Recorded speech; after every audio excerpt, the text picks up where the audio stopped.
cannot believe the amount of star power we have in this room tonight. It's insane. There's so many A-listers. And by A-listers, I do mean people who are on A-lists that has been heavily redacted, but... That is how the night started for the 83rd Golden Globes. Host Nikki Glaser had some fun with all the stars from both TV and film, kicking award season into high gear. Oh, it's always such a fun one to watch. Our pop culture guru, Rachael Krause, joining us to talk all things Golden Globes, the big winners from last night, the surprises, all the things. So it was such a great show. We all watched. And so much happened. Where do you start? Like, what was the standout moments for you? I thought one of the big ones that really jumped out to me right away was Timothée Chalamet's win, not because it wasn't unexpected, because as I've said, I was like, Marty Spring wasn't for me. He did a great job with it. This is really the first time we're kind of starting to see his roses on a lot of these things kind of popping up. And I think it's kind of an indication of it. And it's kind of nice to see him. He's kind of been in the mix for a long time. And it was kind of interesting to see him take home that big of a win in a pretty stacked category, if I'm being really honest. He's so talented. He really is. I know. But to your point, I mean, every one of those actors could have taken home the award. And Michael B. Jordan, who played a double role. There's a lot of conversation what she online. said to Michael B. Jordan, that was Nikki so Glaser, good. we can't repeat, but Google Yeah. it. Hilarious. It's really good. Okay, talk to us about surprises. Yeah, absolutely. I thought one of the surprises that I saw was Rose Byrne taking home for the win for If I Had Legs, I'd Kick You. Did you see that movie? I have not, no, because I I've don't never think it was even on a lot of heard of people's it. radar. I You know? So I've heard good things about the movie, about the director, so I think I have to now sit down and watch it because this was an outlier for me. I was like, oh, they threw her in. No, clearly not. Wow. And clearly her performance impressed a lot of people, and you could see the shock on her face.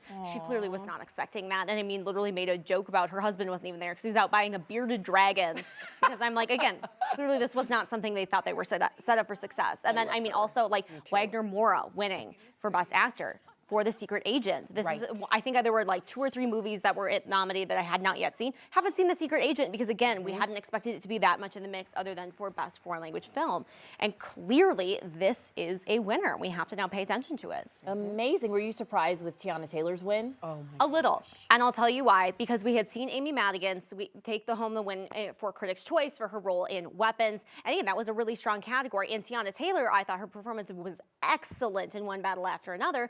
She's not in that much of a movie, but she clearly makes a huge impression. So I saw it and I was like, oh, yes. Okay. I loved her speech too. I thought Absolutely. it was very, she was a lot very of fun, special. showing out the back of her dress and then showing about the big moments and what this meant for a lot of the community and different people. I mean, it was kind of it was just fun to see. And, you know, I'm excited to see what this might mean for her through the rest of awards season, really. I know. Any other standout moments to you? I mean, a lot of fun, interesting moments, of course, throughout the night. A lot of interesting jokes. Nikki Glaser, I thought, did an interesting job as host. I thought she had a lot of funny jokes. We were talking, you know, she could have hit some moments a little bit harder.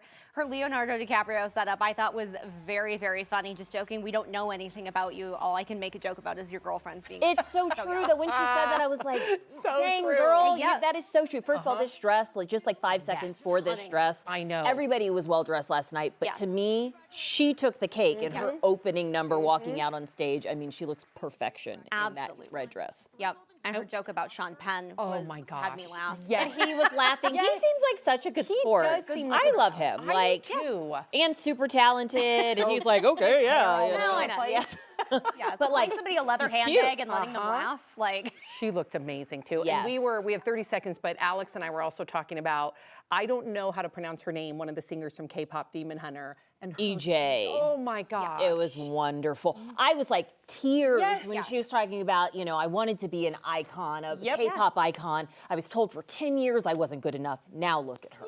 And what a message, because that song is so much about like wanting to build yourself up. And that movie is about like finding the belief in yourself. To see that message resonate is maybe why that song is so good and why it caught so much traction. I think that was such a special moment from the night too. Yeah. Good point. Yeah. Oh, I love to see them winning. Yes.